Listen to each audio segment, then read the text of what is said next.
বলো তো দিদি ভাই, আমরা নারী, আমরা সব পারি। বলো, একটা গল্প শুনবে দিদি ভাই? এখানে বসো, আমি তোমার চুলটা বাঁধতে বাঁধতে তোমায় একটা গল্প শোনাই, কেমন? আচ্ছা বলো তো, পুজো কেন হয়? হুম? মা দুর্গার আরাধনা করার জন্যে। হ্যাঁ, একদম ঠিক। আমরা নারী, আমরা সব পারি। তাই জন্য এলেন মা দুর্গা। আর তারপর যুদ্ধ হলো। কার সঙ্গে জানো? একটা দুষ্টু মহিষাসুর ছিল। সেই দুষ্টু মহিষাসুর বারবার নিজের রূপ বদলে এলো আর মা দুর্গার সঙ্গে যুদ্ধ করলো। কিন্তু মা দুর্গা তার শক্তি দিয়ে মহিষাসুরকে একদম বধ করে সবাইকে বাঁচিয়ে নিল। জানো, ঠিক করে বসো, আমাকে তোমার চুলটা বাঁধতে দাও, তারপর বলছি গল্পটা। শোনো। কি বললে? হ্যাঁ, তুমি তো আমার ছোট্ট দুর্গা।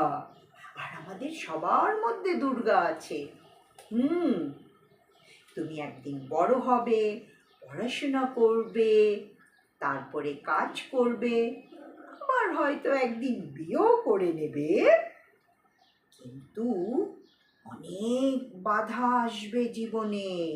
হ্যাঁ, কিন্তু মনে রেখো সব সময় একটা কথা, যে যতই বাধা আসুক, যতই কষ্ট হোক, সব একদিন কাটিয়ে উঠবে তুমি।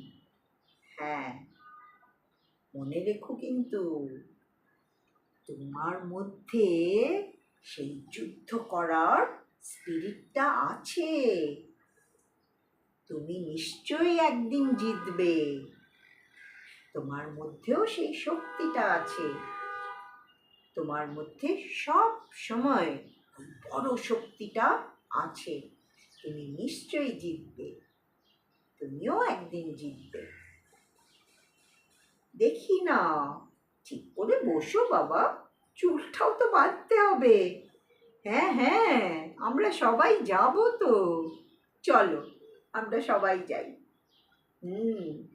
মনে রেখো কিন্তু তোমার দিদুনের কথাটা, আমরা নারী, আমরা সব পারি।